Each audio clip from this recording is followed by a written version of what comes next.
নমস্কার, আপনাদের সব্বাইকে শারদ শুভেচ্ছা জানাই। পুজোর মাস খুব ভালো কাটুক আপনাদের, সেই শুভকামনা জানাই মা দুর্গার কাছে।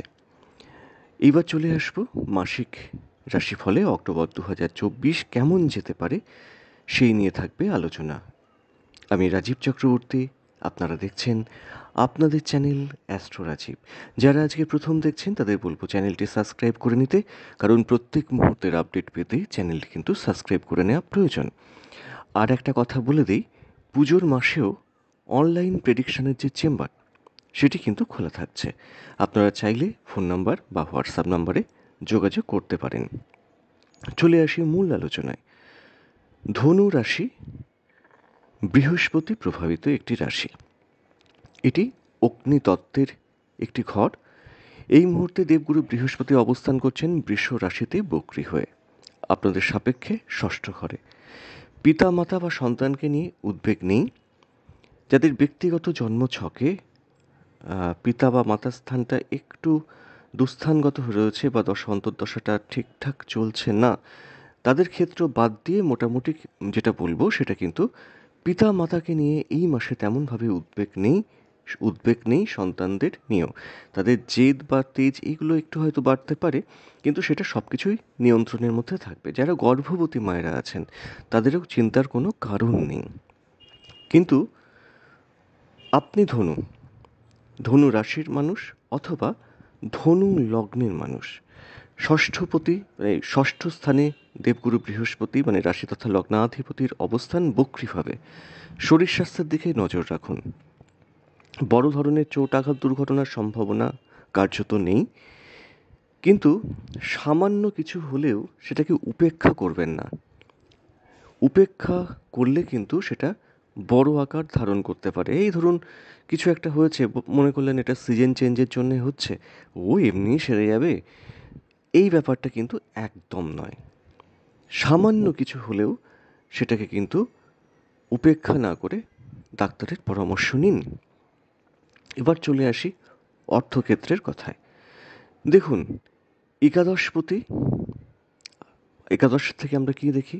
আয়, লাভ, সাফল্য। সেই একাদশ অধিপতি একাদশ স্থানে অবস্থান করছেন, যদিও প্ল্যানেটটি শুক্র। এই যে শুক্র একাদশ স্থানে অবস্থান করছেন, কিন্তু দ্বিতীয় ঘরের মালিক তৃতীয় ঘরে গিয়ে বক্রী হয়ে দ্বিতীয় ঘরে তার একটা ইম্প্যাক্ট পড়ছে, এবং দেবগুরু বৃহস্পতির দৃষ্টি সেটি কিন্তু তার নিজস্থ ঘরে পড়ছে। এছাড়াও বলবো দ্বাদশপতি মানে ব্যয়ের অধিপতি, তিনি মঙ্গল। সেই মঙ্গলের দৃষ্টি থাকছে কিন্তু আপনাদের ব্যয় স্থানে। সব কিছু মিলিয়ে মিশিয়ে যেটা দাঁড়াচ্ছে সেটা কিন্তু যত্র আয় তত্র ব্যয়, কিন্তু কোথাও একটা যোগান সেইটা থাকবে, কিন্তু ব্যয় বৃদ্ধির যে ব্যাপারটা সেটা কিন্তু দেখাচ্ছে। একটু নিয়ন্ত্রণ করার প্রয়োজন থাকছে ব্যয়টা।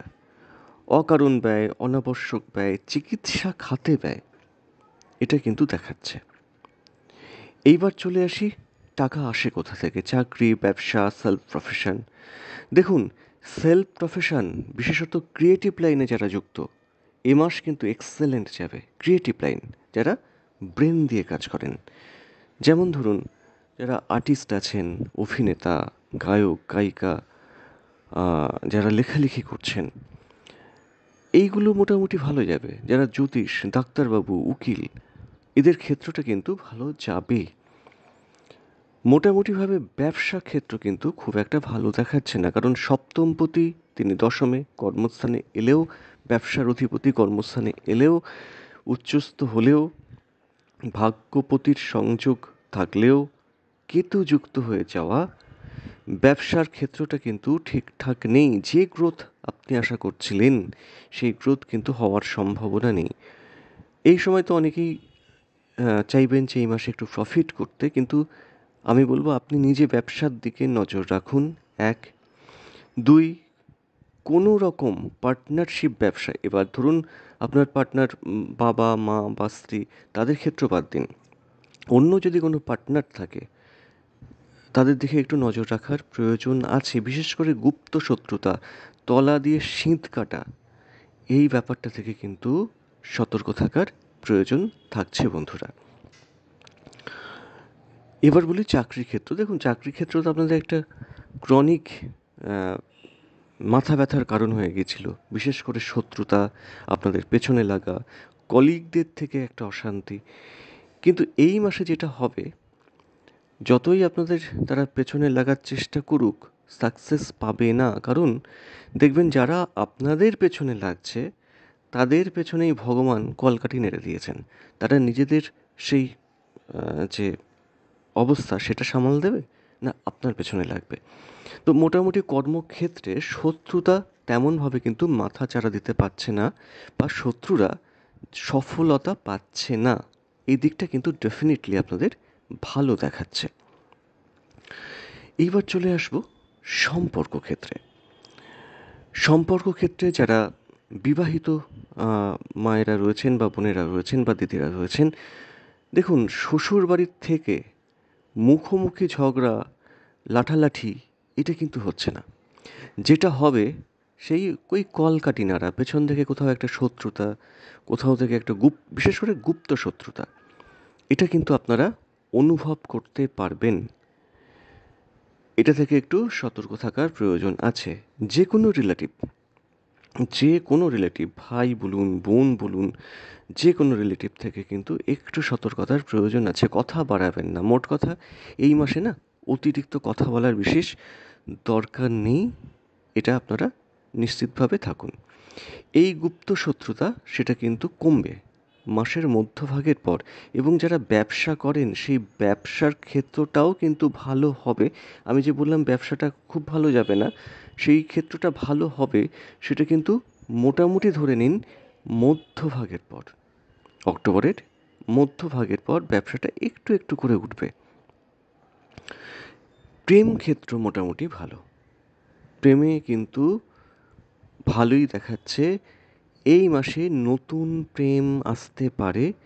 যাদের প্রেমের ক্ষেত্রে কোনো রকম ভাঙন তৈরি হয়ে গিয়েছিল, সেটাও কিন্তু জোড়া দেওয়ার বা জুড়ে যাওয়ার একটা সম্ভাবনা থাকছে। তাহলে কোথায় ভালো থাকছে না? থাকছে না দাম্পত্য ক্ষেত্র। দাম্পত্য ক্ষেত্রে কোথাও একটা চোরা অশান্তি, একটা অতৃপ্তি, কোথাও যে একটা জ্বালা ভাব, এবং স্বামী স্ত্রীর মধ্যে কোথাও দূরত্ব বাড়া, কোথাও একটা অশান্তি। ধরুন এই ভালো আছেন, হঠাৎ করে দেখলেন একটা কোনো সামান্য একটা ইস্যুটা কেন্দ্র করে একটা গণ্ডগোল তৈরি হয়ে গেল। এই ব্যাপারটা কিন্তু দেখাচ্ছে এই অক্টোবর মাসে, যেটা পরবর্তী মাসে কিন্তু থাকবে না।